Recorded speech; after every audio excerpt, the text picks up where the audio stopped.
জি কাটেন।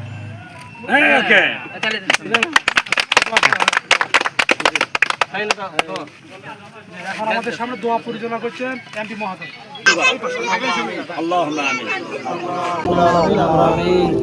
নতুন একটা রাস্তাতে কাজ করেছি আল্লাহ। আল্লাহ যতটুকু কাজে বাধা ছিল তার চেয়ে বেশি করা হয়েছে। আল্লাহ তুমি এটাকে কবুল করে নাও। আল্লাহ আমরা যেন এইভাবেই গ্রামীণ অবকাঠামোর কাজ শুধু নয়, যতটুকু দায়িত্ব আমাদের আছে জনগণের এই হক যেন জনগণকে পৌঁছায় দিতে পারি সে তৌফিক দান করে। আল্লাহ জনগণ যেন উপকৃত হয় আমাদের দ্বারা। আয় রাব্বুল আলামিন, জনগণের সম্পদ জনগণের কাছে পৌঁছায় দেওয়া আমাদের দায়িত্ব, সেই দায়িত্ব যথাযথ পালন করার মতো আমাদের তৌফিক দান করুন। এই আলহামদুলিল্লাহ।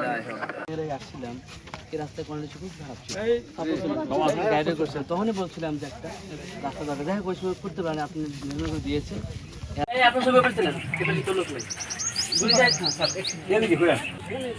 আপনারা সামনে আসেন।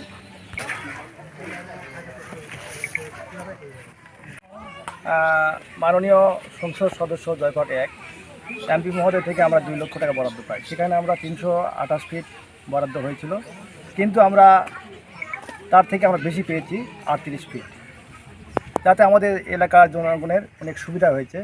আর ইতিপূর্বে যে তথ্যটি ভাইরাল হয়ে গেছে এটা সম্পূর্ণ ছিল বানোয়াট এবং ভুল।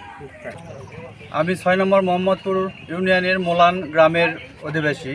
গ্রামের পক্ষ থেকে বলতেছি যে আমাদের জয়পুরহাট 1 আসনের মাননীয় সংসদ সদস্য 2 লক্ষ টাকা এখানে বরাদ্দ দিয়েছিলেন রাস্তা বরাবর, রাস্তার জন্য, রাস্তা প্রকল্পে। সেখানে 328 ফিট হওয়ার কথা ছিল, আরও 38 ফিট বৃদ্ধি করে উনি রাস্তাঘাট অনেক সম্পূর্ণ করেছেন এবং সুষ্ঠু এবং সুন্দর হয়েছেন। আমরা গ্রামবাসী খুশি, তার প্রতি কৃতজ্ঞতা জানাই। ভবিষ্যতে আর একটু স্লোপিং রাস্তা আছে এই 150-200 ফিটের মতো, এটা হলে আমরা উপকৃত হব।